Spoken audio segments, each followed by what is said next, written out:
সর্বশেষ যে লোকটা জান্নাতে যাবে তাকে আল্লাহ তাআলা জাহান্নামের আগুনে পোড়াতে পোড়াতে ছাই বানিয়ে ফেলবে। আল্লাহ বলবেন, জিব্রাইল যাও একটু দেখো, একটা মাত্র সেজদা দিয়েছে আমাকে, এরকম কাউরে পাওয়া যায় কিনা। বাটি চালান দিয়ে দেখো পাওয়া যায় কিনা। খুঁজে খুঁজে কাউরে পাবে না। আল্লাহ বললেন আবার দেখো, খুঁজে খুঁজে একজনকে পাবে, সামান্য ইমানের ছিটে ফোঁটা তার অন্তরে ছিল।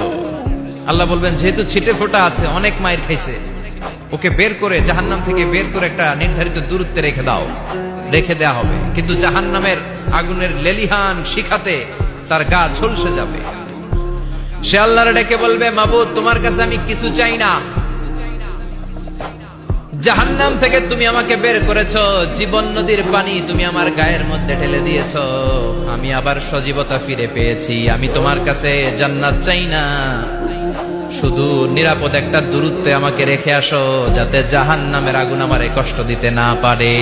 আল্লাহ, আমি কিন্তু তোমার কাছে জান্নাত চাই না। কি চাই না? জান্নাত চাই না, কিন্তু জাহান্নামের আগুন আমারে কষ্ট দিচ্ছে, এতটা দূরত্বে রাখো যাতে জাহান্নামের আগুন আমার গায়ে না লাগে। আল্লাহ বললেন, ওকে রাখবো, কিন্তু আমার সাথে একটা কন্ট্রাক্টে যেতে হবে, যে এটা তোমাকে দিলে তুমি আর নতুন করে কিছু চাবা না। সে বলবে আমি রাজি, কন্ট্রাক্ট হয়ে যাবে।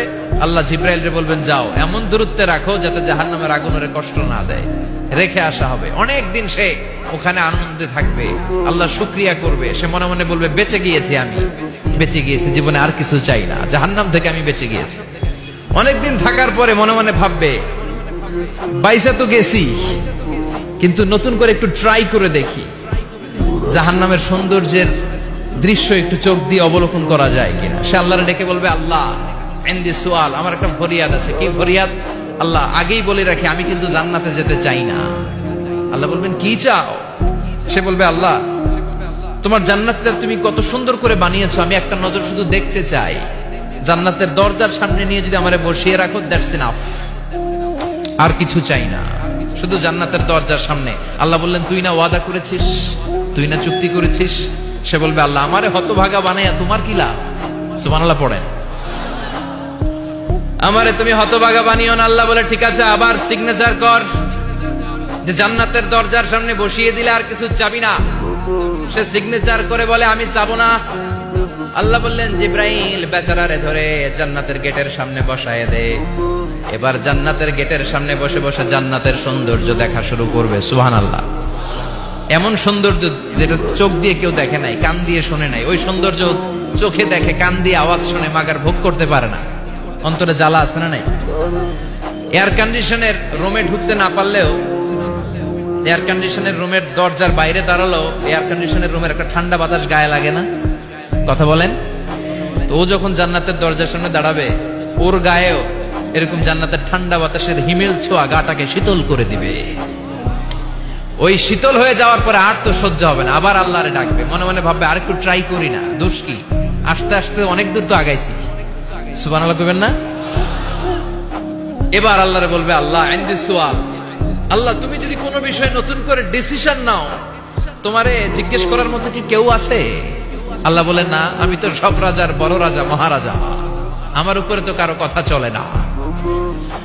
ওই হতভাগা লোকটা বলবে, আল্লাহ এত সুন্দর জান্নাত তুমি বানালা, চোখ দিয়ে সৌন্দর্য দেখি, কান দিয়ে আওয়াজগুলো শুনি, হুর আর গেলমান হেঁটে বেড়ায়, এত সুন্দর জান্নাত চোখ দিয়ে দেখি, ঢুকতে পারি না, আমারে কষ্ট দিয়ে তোমার কি লাভ?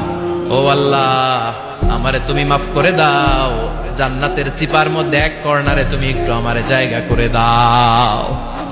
আল্লাহ বলবেন, ওয়াই হাক ইবনা আদম, তোর ধ্বংস হোক হে আদম জাত, মা আগদারাকা, তোর যে বড় গাদ্দার আমি আমার সৃষ্টিকুলে কাউরে দেখি নাই, কারণ তুই আমার সাথে চুক্তি করিস আর চুক্তি ভঙ্গ করিস। আল্লাহর রহমতের দরিয়ায় তখন জোশ খেলে যাবে, ওর আকুতি মিনতি চাহনি আল্লাহর রহমতের দরিয়ার মধ্যে জোশ লাগিয়ে দিবে। আল্লাহর দয়া হয়ে যাবে, মায়া হয়ে যাবে। আল্লাহ বলবেন, ঠিক আছে, জান্নাতে যা। লোকটা এবার এক দৌড়ে জান্নাতের ভিতরে ঢুকে যাবে। লোকটার দৌড় দেখে আবার লোকটারে আল্লাহ ডেকে বলবে, একটু দাঁড়া, একটু দাঁড়া, জান্নাত তো দিছি, তো দৌড় দিলি কেন? সুবহানাল্লাহ কইবেন না? লোকটি বলবে, আল্লাহ প্ল্যান তো আমি কম করি নাই, এত চেষ্টার ফলে আমি আসতে পারছি, আবার যদি তুমি বাইর করে দাও, এই জন্য এক দৌড়ে এমন চিপার মধ্যে লুকামো যাতে তুমি আমার না দেখো। আবার আল্লাহর রহমতের দরিয়ায় জোশ খেলে যাবে, আল্লাহ কাছে ডাকবে, কাছে আয়, ও গোলাম তোর কি মনে চায় আমারে বল, আজকে তুই চাইতে থাক, আমি দিতে দিতে তোর মনের সব আশা পূরণ করে দেব। লোকটা খুশি হয়ে বলবে, আল্লাহ আমারে এটা দাও, বাড়ি দাও, গাড়ি দাও, নারী দাও, এটা দাও, ওটা দাও, একের পর এক চাইতে থাকবে, আল্লাহ সব তারে দিতে থাকবে। চাইতে চাইতে লোকটার সব চাওয়া যখন শেষ, সে বলবে, আল্লাহ আর আমার চাওয়ার কিছু নাই। আল্লাহ বলেন, নো, এত তাড়াতাড়ি যে তুমি খেলা শেষ করতে পারবা না মনু, আমার সাথে তোমার এই খেলা আরো লম্বা সময় চলতে হবে, তোমার অনেক কিছু চাইতে হবে। তুই আজকে চাইতে চাইতে তোর সব চাও আমার কাছে বলবি, আর আমি দিতে দিতে তোর জীবন ধন্য করে দেব। সে আবার চাইতে শুরু করবে, আল্লাহ এটা দাও, ওটা দাও, ওটা দাও, আল্লাহ দিতে দিতে সব দিবে। এরপরে বলবে, আল্লাহ মাফও চাই, দোয়াও চাই, আর চাওয়ার কিছু নাই। আল্লাহ বলবেন, তাই ঠিক আছে, তোরে আমি জান্নাতে ঢুকাই দিলাম, তবে মনে রাখিস তোর জান্নাতটা হবে সবচেয়ে ছোট জান্নাত, আর তোর জান্নাতটা হবে এই পৃথিবীর 10 গুণ। চিল্লা এখন সুবহানাল্লাহ।